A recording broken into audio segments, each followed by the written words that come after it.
غلط دیکھ رہے ہیں، موبائل سے گانے سن رہے ہیں، ہماری صبح اور شام گناہوں کے ساتھ میں چل رہی ہے۔ آج کا جو ہمارا موضوع ہے، ہم قرآن و حدیث کی روشنی میں یہ جاننے کی کوشش کریں گے، کیا اگر کوئی انسان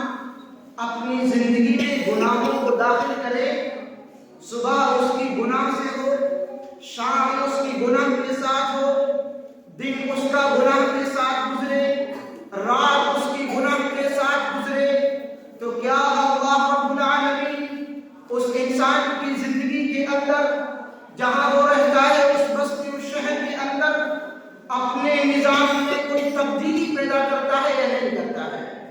کیا رب العالمین اپنے نظام کو ایسے ہی چلاتا رہتا ہے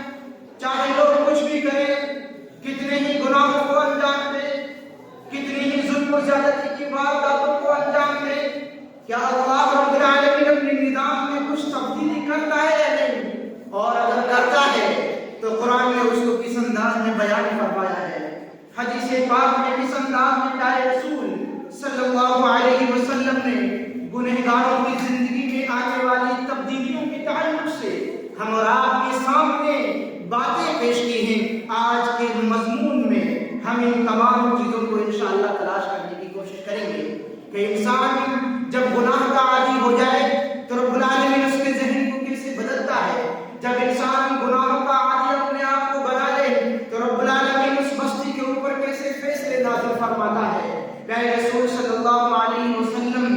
کے ایک پیارے صحابی نواس بن سمعان رضی اللہ تعالیٰ عنہ فرماتے ہیں، گناہ کا جب معاملہ آتا،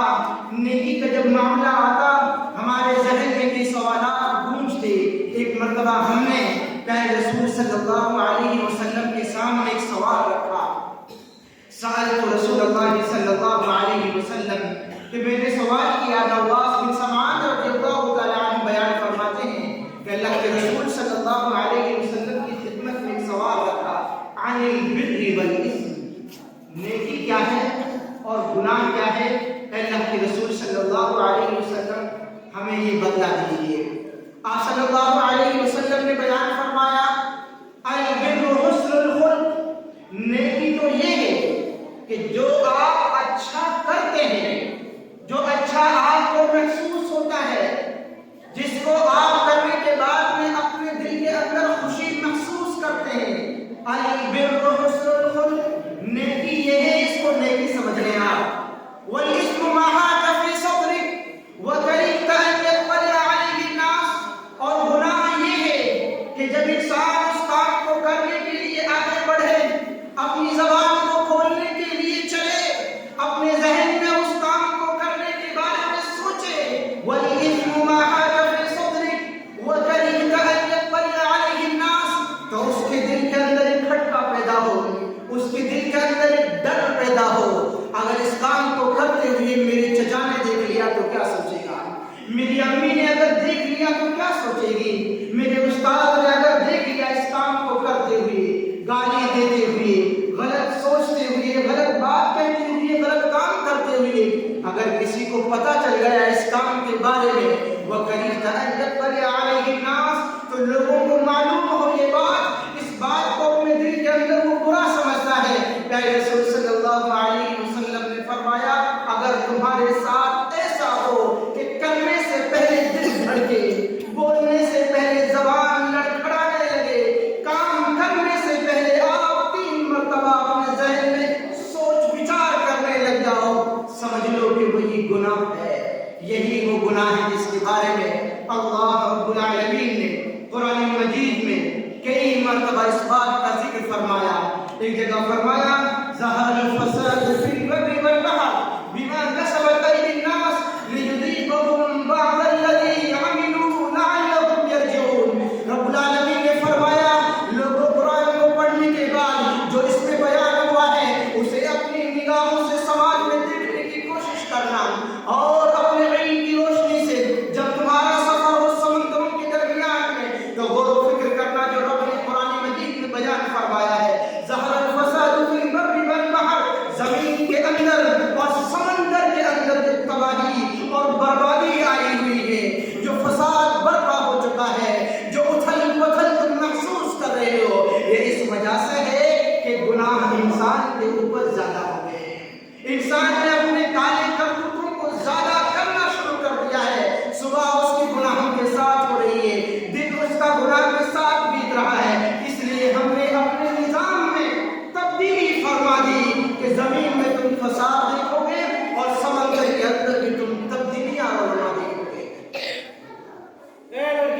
بات سمجھ آ رہی؟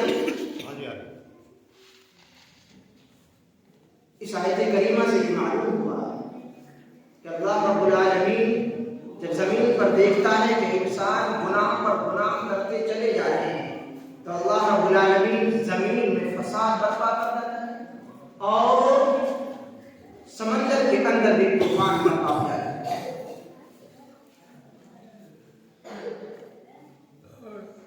سورہ الفلاح میں سجدہ میں اللہ رب العالمین نے ارشاد فرمایا وَلَنُذِيقَنَّهُم مِّنَ الْعَذَابِ الْأَدْنَىٰ دُونَ الْعَذَابِ الْأَكْبَرِ. لوگوں کو آپ دیکھو گے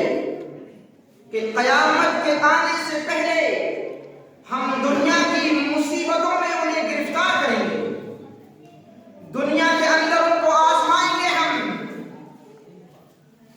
ہم ان کو پرکھیں گے, جانچیں گے, اس لیے کہ انہیں اس عذاب میں دوچار کر کے پھر اس کے بعد ان کو ہم اپنی طرف پلٹنے کا حکم دیں گے. شاید کہ ان آزمائشوں سے گھبرا کر, ان عذابوں میں اپنے آپ کو گرفتار دیکھ کر وہ اللہ رب العالمین کی طرف پلٹنے لگے. دوسری پارے میں اللہ رب العالمین نے ارشاد فرمایا وَلَنَبْلُوَنَّكُمْ بِشَيْءٍ مِّنَ الْخَوْفِ وَالْجُوعِ وَنَقْصٍ مِّنَ الْأَمْوَالِ وَالْأَنفُسِ وَالثَّمَرَاتِ وَبَشِّرِ الصَّابِرِينَ. فرمایا رب العالمین نے کہ ہم لوگوں کو ضرور آزمائیں گے, کبھی ان کے اوپر خوف بھیج کر, ڈر بھیجیں گے ان کے اوپر, ہم ظالموں کو مسلط کریں گے ان کے اوپر, بڑے خطرناک لوگ ان کے حکمراں بنیں گے, اور اس کے بعد میں ان کے اوپر ظلم و زیادتی کریں گے. ہم اس طریقے سے بھی لوگوں کو آزمائیں گے. کبھی کبھی ان کو فصلوں کو اجاڑ کر, فصل کٹی اور بارش بھیج کر, فصل پک گئی تیز ہوا بھیج کر, فصل ابھی ان کی کٹ کر رکھی ہوئی ہے اولوں کی بارش بھیج کر ہم انہیں آزمائیں گے. ہم مال کو کم کر کے آزمائیں گے, لوگوں کو ان کے اوپر ظلم و ستم کرنے والا بنا کر آزمائیں گے, یہاں تک کہ وہ مکمل طور سے اللہ رب العالمین کے نظام کو سمجھنے والا بن جائے. بات سمجھ میں آ رہی ہے؟ آواز میں کرے بچے, بات کو سمجھنے کی کوشش کریں. ہو سکتا ہے کہ یہ آپ کے لیے زیادہ کہی جا رہی ہو, اور بچیوں کو تو اس وقت خاص طور سے یہ باتیں سننی چاہیے, ماں اور بہنوں کو یہ باتیں خاص طور سے سننی چاہیے, کیونکہ آج کل ان کے ساتھ جو رویہ ہے, جو وہ اللہ کا قہر دیکھ رہی ہے, ایک ہٹ دھرم شوہر کی شکل میں, ایک انصاف نہ کرنے والی ساس کی شکل میں, وہ اپنے شوہروں کا جو غلط رویہ دیکھ رہی ہے. جس سماج میں ان کی شادی ہوئی ہے اس سماج کے نوجوانوں کا جو رویہ ہے ان کے ساتھ, یہ تمام کی تمام وہ طریقے ہیں جو ہمارے سماج میں ہماری مائیں اور بہنیں جس سے جوجھ رہی ہیں, جس سے پریشان ہیں. انہیں جو رب کے کلام کی طرف مڑنے کی زیادہ ضرورت ہے,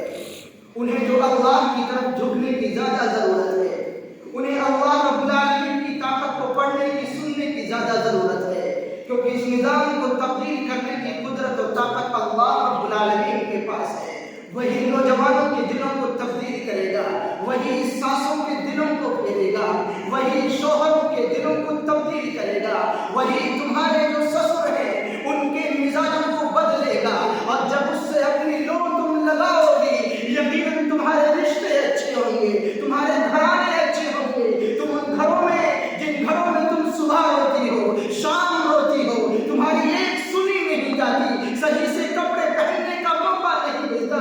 آرام کرنے کا موقع نہیں ملتا, ان گھروں میں تم سکون سے آرام سے سو سکو گی جیسے بچپن میں اپنی ماں کے پاس سویا کرتی تھی. میری ماں اور بہنوں, تمہیں تو رب العالمین کی طرف زیادہ پلٹنے کی ضرورت ہے. میں ان نوجوانوں سے کیسے کہوں جو میرے سامنے موجود نہیں ہے, میں ان نوجوانوں کا نام کیسے لوں جو ابھی بھی لوڈو کھیل کر دکانوں کے اوپر بیٹھے ہوئے ہیں, میں کیسے کہوں ان نوجوانوں کا نام لے کر جو اپنے گھروں پر بیٹھے ہیں, جو اپنی چارپائیوں پر بیٹھے منہمک ہو چکے ہیں کہ مائک کی تیز آواز کھولنے کے باوجود ان کے کانوں پر جوں تک نہیں رہ گئی ہے۔ میں ان بزرگوں سے کیسے کہوں اس بات کو؟ تم میرے سامنے بیٹھی ہو، تمہاری آواز آئی، تمہاری آواز میرے دل میں لگی، اس لیے میں نے یہ بات تمہارے سامنے پیش کر دی ہے۔ اس بات کو برا نہ جاننا تم، اس بات کو برا نہ سمجھنا تم، میں اپنا ہوں اور میں تمہارا بھائی ہوں، اس لیے یہ بات میں نے تمہارے سامنے پیش کی ہے۔ دنیا والے رب کو بھول چکے ہیں، رب تمہیں نہیں بھولا ہے۔ رب العالمین نے آج بھی غلط طریقے سے غلط موسم میں اپنی بارش نازل فرمائی ہے۔ گہوں پک چکا ہے، سرسوں کی فصل کٹ کر پیروں میں پڑی ہوئی ہے، ایک ایک نمازی کی اور ایک ایک چودھری کی آواز نکل رہی ہے کہ رب بارش مت بھیج، بارش کا یہ موسم نہیں ہے، اب ہمیں بارش نہیں چاہیے، مگر رب العالمین بارش کو بھیج رہا ہے۔ نیٹ کی خبر کھول کر دیکھو، 20 تاریخ تک برابر بارش کی خبریں آ رہی ہیں، اولے کی باقاعدہ پک نیٹ پر ڈالی جا رہی ہے۔ رب ناراض ہے، رب ناراض ہو چکا ہے، اس کو راضی کرنے کی ضرورت ہے، اس کی طاقت کو تسلیم کرنے کی ضرورت ہے۔ مولوی تمہارے سامنے بولے یا نہ بولے، مسجدیں تمہارے سامنے چلائے یا نہ چلائے، تمہارے گھروں میں قرآن کریم موجود ہے، اس کو پڑھو۔ حدیث پاک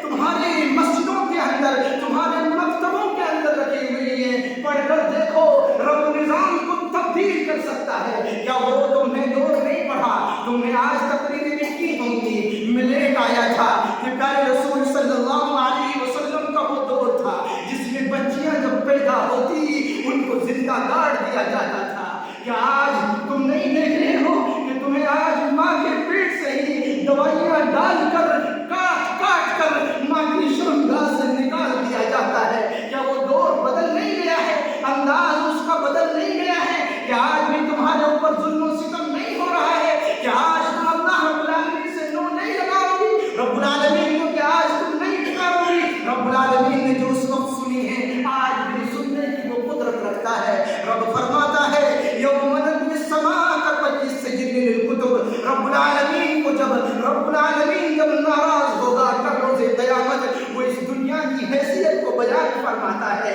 یوم نطوی السماء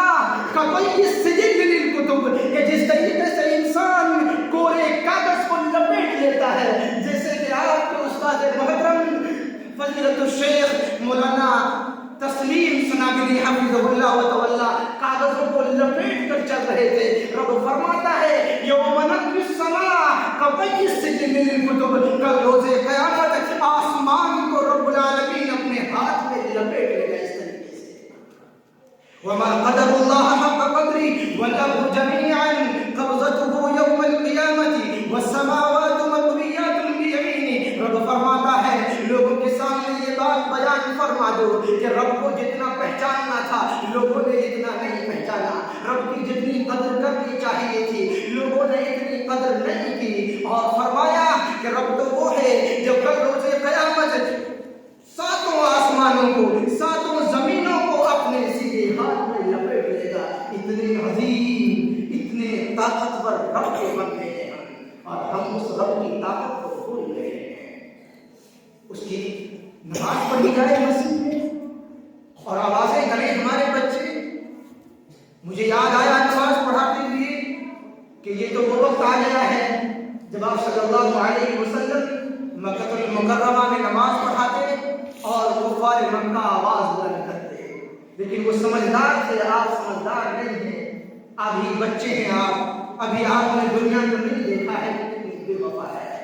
ابھی آپ نے دنیا کو نہیں دیکھا ہے۔ یہ بزرگ جو آپ کے سامنے بیٹھے یہ آپ کے دادا ہوں گے، تاؤ ہوں گے، ان کی عمریں اتنی نہیں ہے کہ ان کی داڑیاں سفید ہو جائیں، اتنی عمریں نہیں ہے، ٹینشن اتنی ہے، نوجوانوں نے اتنی فکر میں مبتلا کر دیا ہے، گاؤں والوں نے گاؤں کے جو حالات ہیں، ایک دوسرے کے ساتھ میں ایک دوسرے کا جو رویہ ہے، ایک دوسرے سے جلن کا، حسد کا، ایک دوسرے کو تانا دینے کا، ایک دوسرے کو پریشان کرنے کا، ایک دوسرے کے اوپر غلط مقدمے میں پھنسانے کا، یہ داڑیاں کالی ہونی چاہیے تھی، سفید ہو گئی ہے۔